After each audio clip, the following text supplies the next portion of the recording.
there and check it out and see if it's not something that we could take care of. And gas leaks can be real common, especially on appliances like like dryers or something where they might vibrate loose, because there's a lot of different fittings. Let me show you a tip of how you can check for a gas leak.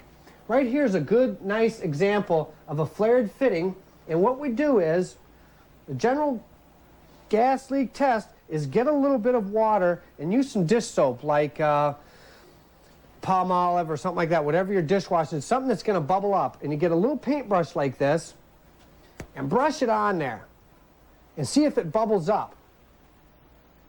See, and you can see that one right there. See, it's making bubbles. And that's what's causing that odor. And they put a special odor thing in the gas so that you can smell it. And that's a good thing.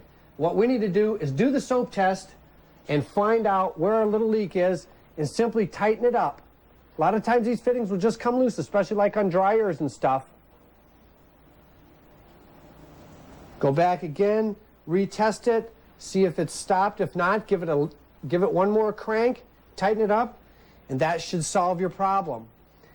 These are things that you can check for yourself, because I smell a lot of gas around a lot of places where you just simply need to do the test and tighten it up yourself, and takes care of the problem.